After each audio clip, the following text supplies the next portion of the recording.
Albert Einstein once said, everybody's a genius, but if you judge a fish by its ability to climb a tree, it will live its whole life believing that it is stupid.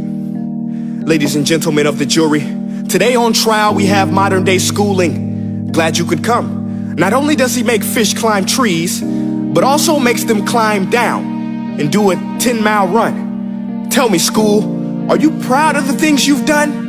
Turning millions of people into robots, do you find that fun? Do you realize how many kids relate to that fish swimming upstream in class, never finding their gifts, thinking they are stupid, believing they are useless? Well, the time has come, no more excuses. I call school to the stand and accuse him of killing creativity, individuality, and being intellectually abusive. He's an ancient institution that has outlived his usage. So, Your Honor, this concludes my opening statement, and if I may present the evidence of my case, I will prove it. Proceed. Exhibit A. Here's a modern day phone. Recognize it? Here's a phone from 150 years ago. Big difference, right? Stay with me. Here's a car from today, and here's a car from 150 years ago. Big difference, right? Well, get this. Here's a classroom of today, and here's a class we used 150 years ago. Now ain't that a shame? In literally more than a century, nothing has changed. Yet you claim to prepare students for the future? But with evidence like that, I must ask, do you prepare students for the future or the past?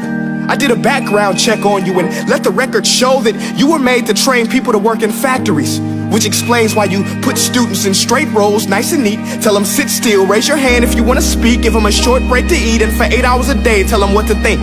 Oh, and make them compete to get an A letter which determines product quality, hence grade A of meat. I get it. Back then, times were different. We all have a past. I myself am no Gandhi.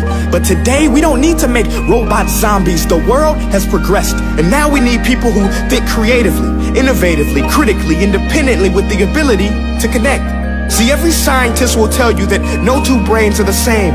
And every parent with 2 or more children will confirm that claim.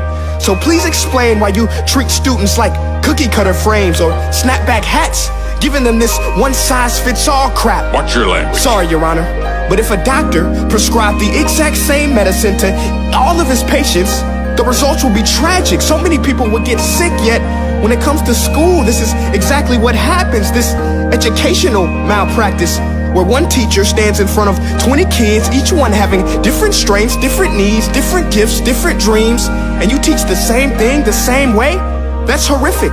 Ladies and gentlemen, the defendant should not be acquitted. This may be one of the worst criminal offenses ever to be committed. And let's mention the way you treat your employees. Objection. Overruled. I want to hear this. It's a shame. I mean, teachers have the most important job on the planet, yet they're underpaid? No wonder so many students are short-changed. Let's be honest, teachers should earn just as much as doctors, because a doctor can do heart surgery and save the life of a kid, but a great teacher can reach the heart of that kid and allow him to truly live. See, teachers are heroes that often get blamed, but they're not the problem. They work in a system without many options or rights. Curriculums are created by policymakers, most of which have never taught a day in their life. Just obsessed with standardized tests. They think bubbling in a multiple choice question will determine success. That's outlandish. In fact, these tests are too cruel to be used and should be abandoned, but don't take my word for it.